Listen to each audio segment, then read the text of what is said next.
Good morning, Arundel County. Good morning, America. Welcome to Promoting Don't Get Fooled Again with Class. I'm your host, Anthony Bynum. The name of our production company is the Glen Burnie Players.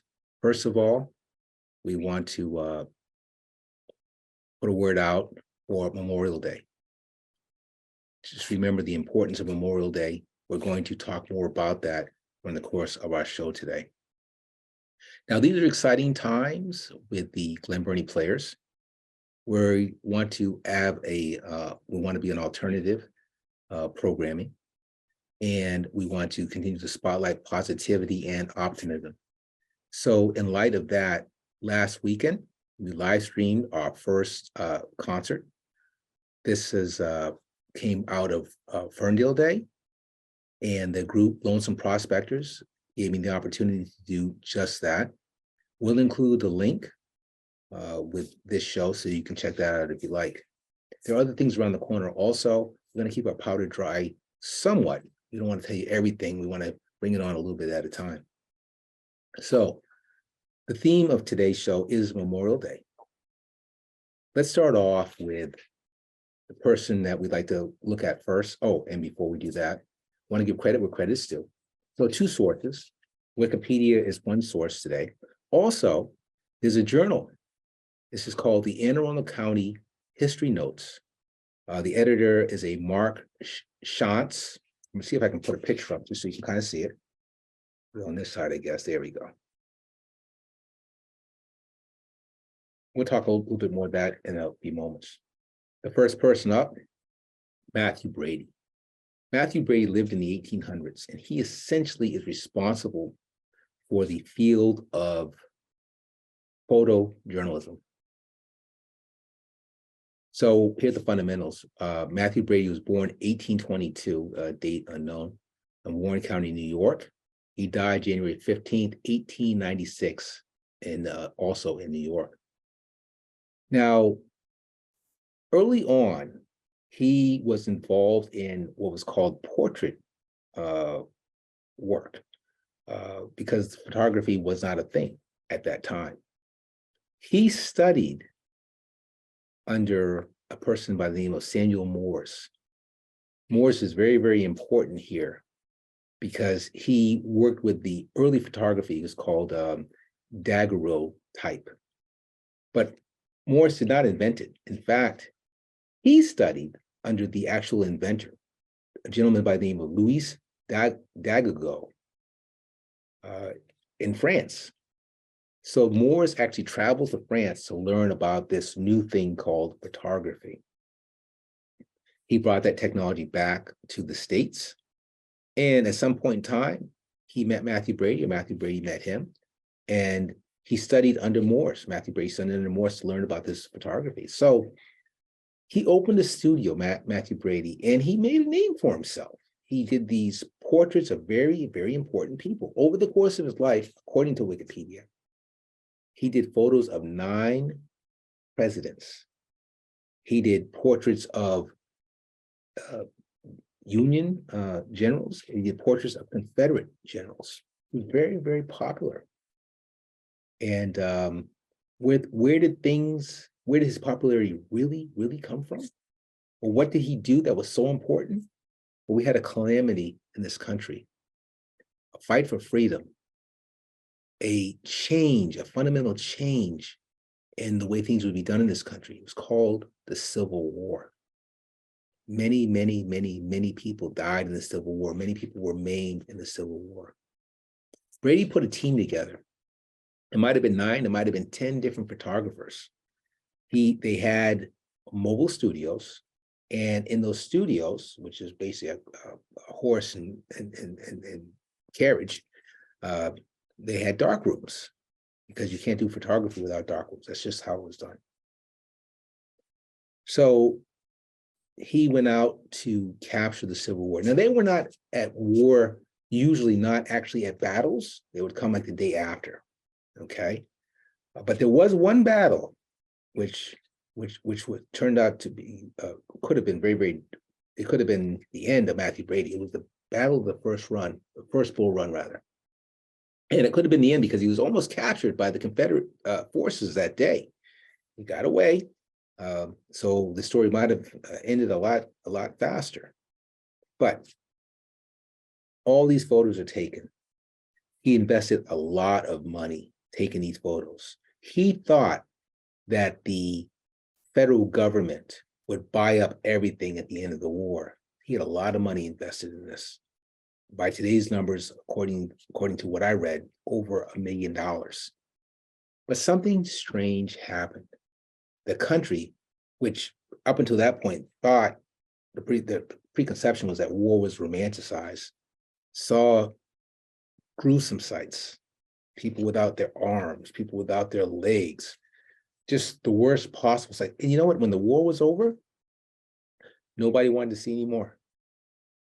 The federal government made the decision not to buy his work, and he went bankrupt. He also had developed this eye disease where he slowly started to lose his eyesight. So in the end, and of course, there was a tragedy of his wife dying early. He was very devoted to his wife. So what do we have? He dies broke, alone, blind, and he dies at in complete poverty. It was really a sad lesson for somebody who all the journalism owes so much to. You cannot see a Civil War documentary without seeing his work. You can't. So let's move on. Next, we want to talk about a little bit about the War of 1812. I bring it up. One, yes, obviously, people died in the War of 1812, but I bring it up because we want to talk about our history here in Anne Arundel County. And I found this article, and it kind of addresses this. Southern Anne Arundel County was clearly a place of interest during the War of 1812. I'm just going to read a paragraph or two of this account that I showed you earlier. Again, it's called the Anne Arundel County History Note. All of this, by the way, comes out of this Lost Towns Project. You have these historians and archaeology type folks who are finding more and more history. And that can't hurt anybody. I don't think that hurts anybody. So let's go ahead and read. The second paragraph is called Engaging the Enemy. On October 27th, 1814, so this is a couple years down the road, but there's still hostilities, right? Lieutenant John Shriver stood at his militia post in Town Point on his own property, just a few yards away from his tenant's home. The British Royal Navy recently set up a two-barrack camp of 1,000 men on Tillman Island, an easy sail of just 15 minutes across the Chesapeake Bay, southeast. British soldiers were running low on provisions, resulting in a series of raids along the coastline of Calvert County, which is to the south. Since tobacco houses were clearly among the targets of the British, which was made evident by the fact that some had been burned down recently, the U.S. Army and the Anne Arundel County Militia, so they worked in conjunction with each other, were concerned that the Tracy's Landings tobacco inspection warehouse could be at risk. This warehouse stood merely 3/4 of a mile away from the Town Point and was under the watchful eye of Captain Jacob Franklin, who stood guard with several of his militiamen. I'm going to read a little more. Shriver's property in Town Point was the ideal vantage point for military defense, with its location at the mouth of the Herring Creek and clear views of the bay and Tracy's Landing. So if the Royal Navy is going to do anything, they're going to do it from the water because they're a Navy. Now, there was a rudimentary bulkhead defense wall that was created with earthen embankments, rocks, stones, wood, whatever they could get their hands on. And it stood between Shriver's house and his neighbor, Private William Hudson. One small 9-pounder cannon stood on this bulkhead as the main defense against any British attack. I'm just thinking, you got one small little cannon, and you got the British Navy. Those are some brave men, is what I'm thinking. So there's a lot more here, but you get the gist. They were, they had a job to do, and they tried to do it the best they could. I want to move on to the last part of today's episode. This is about a very special Memorial Day speech given in 1945. So let me give you a little background. Memorial Day is about a day, it's about remembering those who've given their lives in the cause they believe in. It's an American holiday, but you understand why so many other countries could have their own Memorial Day, and I suspect many may. This all started in May 5th of 1868. General John A. Logan, leader of the Organization of Northern Civil War Veterans, called for a National Day of Remembrance. So we're going to fast forward from 1868 to 1945, because now two other wars have been fought. World War I, a lot of Americans died in World War I, and World War II, and a lot of Americans died in World War II. So this speech took place at the Sicily Rome American Cemetery in a place called Nutroro, Italy. Now, at that time, there were still individual families coming to take their deceased sons and bring them back home with them. That was still happening. Lieutenant General Lucien Truscott Jr. was now commander of the 5th Army.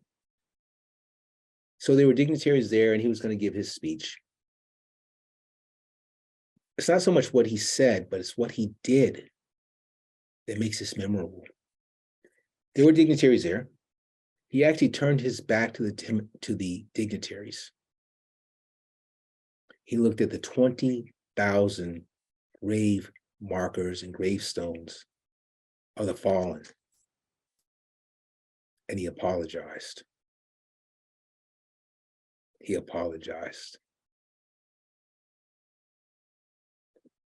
Not much is remembered of the words that he said other than the fact that he apologized. But wow, that's powerful. So that's what we're going to leave it there. Remember, this is Memorial Day, Day of Remembrance. We have exciting things going on with the Glen Burnie Players. Stay with us. We're going to continue to spotlight positivity and optimism here in Arundel County. So until next time, bye-bye.